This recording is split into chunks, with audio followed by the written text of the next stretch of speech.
អ្នកអង្គការសំសុកឌឿនការដឹកនាំរាជរដ្ឋាភិបាលរបស់សម្ដេចបវរធិបតីហ៊ុនម៉ាណែតផ្ដល់នូវទំនុកចិត្តដល់វិនិយោគិនទាំងក្នុងនិងក្រៅស្រុកមួយថ្ងៃបន្ទាប់ពីអញ្ជើញចូលរួមសន្និបាតលើកទី2ឆ្នាំ2025របស់សមាគមអង្គការកម្ពុជារយៈពេល1ថ្ងៃពេញកាលពីថ្ងៃសុក្រទី14ខែមីនាឆ្នាំ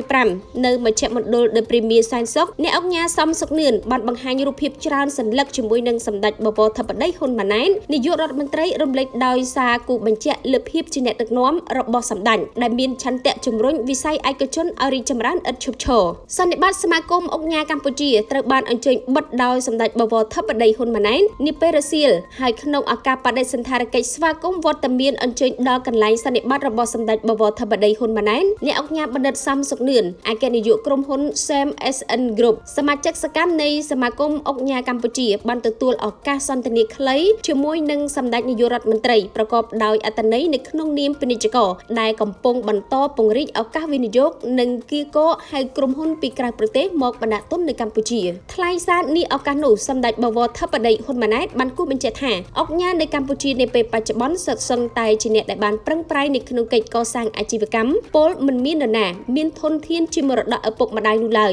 គឺរបបប៉ុលពតបានប្រមូលអស់ហើយនៅលើបណ្ដាញសង្គមផ្ទាល់ខ្លួនពាណិជ្ជករដែលមានក្រុមហ៊ុនច្រើនវិស័យនៅក្នុងដៃនៃអង្គការបណ្ឌិតសំសុកឌឿនបានគោរពអរគុណសម្ដេចបវរធិបតីហ៊ុនម៉ាណែតជាមួយនឹងប្រកាសអំពីឆន្ទៈគាំទ្រដល់បេសកកម្មដឹកនាំរាជរដ្ឋាភិបាលរបស់សម្ដេចអ្នកអង្គការសំសុកឌឿនបានសរសេរយ៉ាងដូចនេះថាខ្ញុំមានជំនឿយ៉ាងមុតមមថាក្រោមការបន្តរក្សាការពារសន្តិភាពនិងចក្ខុវិស័យដឹកនាំនាវាកម្ពុជាប្រកបដោយគតិបណ្ឌិតសមត្ថភាពឧត្តមគតិស្នេហាជាតិឆន្ទៈដ៏មោះមុតនៅក្នុងការបម្រើប្រជាជនរបស់សម្ដេចបវរធិបតីកម្ពុជាបន្តឆ្ពោះទៅរកការអភិវឌ្ឍលើគ្រប់វិស័យដែលជាកត្តាជំរុញវិស័យឯកជនឲ្យរីកចម្រើនឥតឈប់ឈរព្រមទាំងផ្ដល់នូវទំនុកចិត្តដល់វិនិយោគិនទាំងក្នុងនិងក្រៅស្រុកអស់រយៈពេលច្រើនឆ្នាំមកហើយអ្នកអង្គការសំសុកឌឿនតែងតែបានអមដំណើរគណៈប្រតិភូរាជរដ្ឋាភិបាលសភាពាណិជ្ជកម្មកម្ពុជាសមាគមអង្គការកម្ពុជានិងប្រតិភូ SAM-SN Group អញ្ជើញបំពេញទស្សនកិច្ចវិនិយោគនៅក្រៅប្រទេសគឺក្នុងបេសកកម្មផ្សព្វផ្សាយ